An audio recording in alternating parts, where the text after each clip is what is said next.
Penguin Random House Audio presents Finders Keepers by Sarah Adler. Read for you by Mara Wilson. For Hazel. Please don't read this until you're quite a bit older. Author's note. This book is hopefully both fun and funny, with a happily ever after at the end. But it also has a main character who lives with generalized anxiety and depression, references to a parent's workplace accident and subsequent injury and medical debt, in the past, off-page, and separation/divorce of parents in the past. If any of these are potentially sensitive topics for you, please listen with care. Washington Evening Star, May 20th, 1938. Late seltzer magnate hints at buried treasure. Fountain's will includes riddle. Catoctin, Maryland, May 20th. Family, friends, and employees gathered at the law offices of C.A. Howe yesterday for the reading of Julius James Fountain's last will and testament, learned that the notoriously mischievous industrialist had left them one final jape. The relevant passage is reprinted here. To the city of Catoctin, I leave Sprangber's house, lands, and outbuildings to be used for the public good in perpetuity, entailed to the Sprangber Conservancy, which will be established as a charity organization upon my death and funded by trust.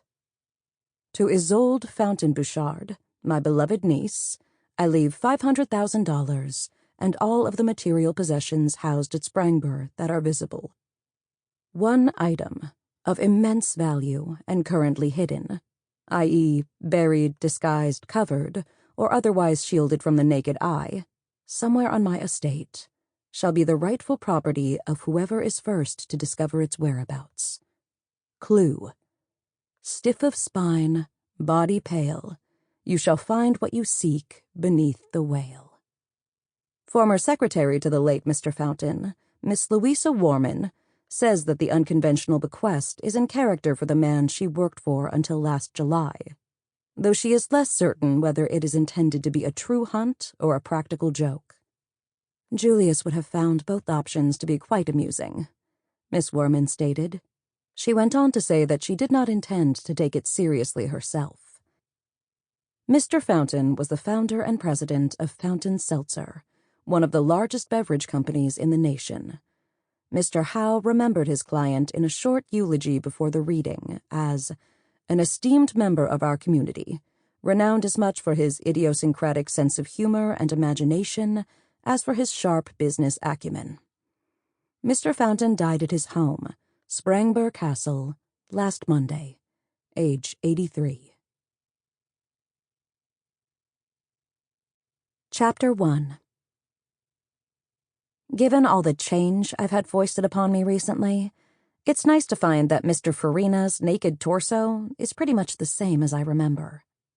Sure, the bulldog tattoo on his left pec is more faded, its jowls a tad droopier, but the egg-like shape of him and the tuft of gray hair exploding from his sternum are heart-achingly familiar. And, oh God, am I really crying about a septuagenarian mowing his lawn in booty shorts? At least I'm still in the privacy of my car. Not that I can stay here much longer. My mother keeps peeking through the living room blinds, her giddiness over my arrival broadcasting itself through that single green eye that appears, disappears, and appears again a moment later to see if I've made any progress toward the door yet. I give it 5 minutes before she can no longer contain herself and comes out here. Then there will be no avoiding unloading my belongings from the trunk and carrying them inside. A ceremony announcing to the entirety of West Dill Street that Patty and Dave Hunnicutt's sad adult daughter is moving back home. I slide my glasses up my forehead to avoid smudging the lenses, while I dab at my ridiculous tears with a leftover napkin from my stop at the Auntie Anne's in the John Bon Jovi service area in New Jersey.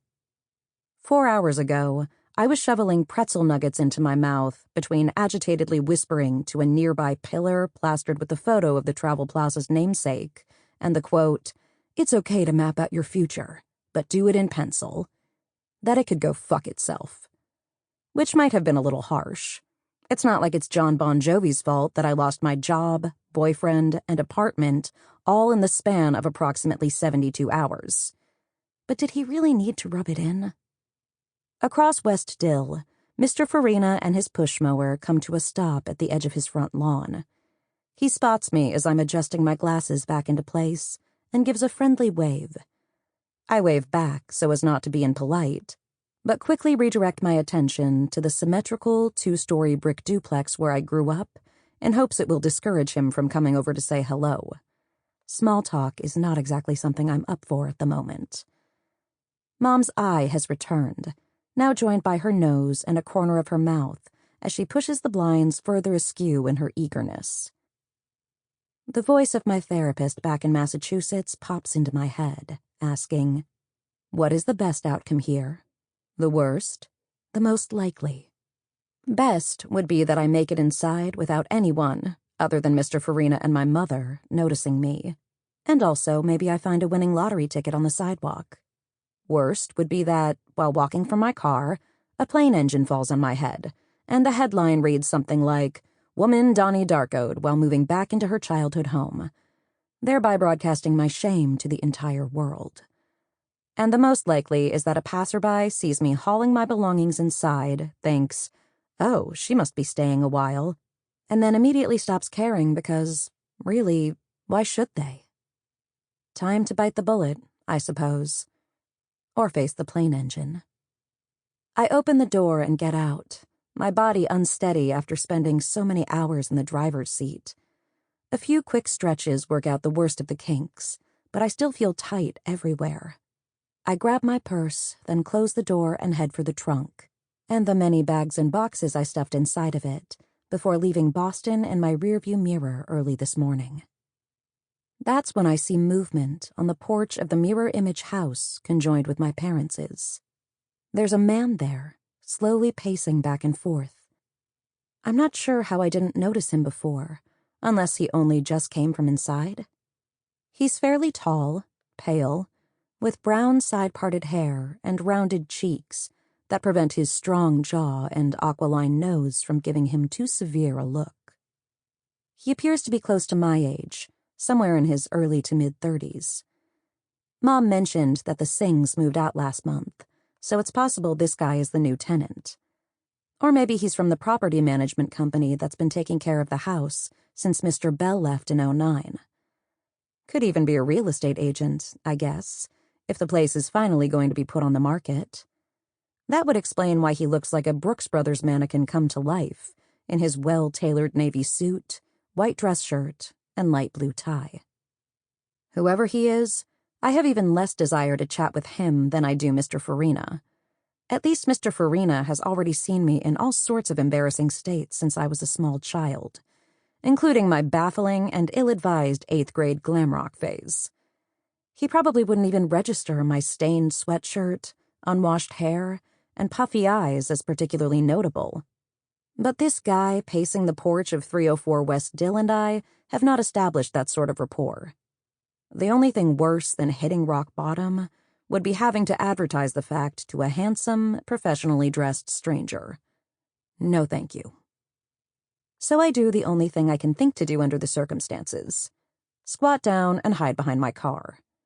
With my eyes positioned just above the back seat's window, I can monitor the situation like a human periscope. The man continues strolling the short span of the porch, talking into his cell phone. After a few seconds, he stops pacing and leans on the railing, focusing more intently on whoever is on the other side of the call. As he listens, he sucks on the corner of his bottom lip in a gesture that immediately triggers a memory. My childhood next-door neighbor, perched atop that same railing, lip disappearing into his mouth as he practiced peeling an orange in one long, spiraling piece. One of our ridiculous, incessant competitions of who could do it the fastest. Me. I won. It was me. But Quentin Bell moved away a long time ago, and this dapper stranger bears little resemblance to the petite red-headed boy. Sample complete. Ready to continue?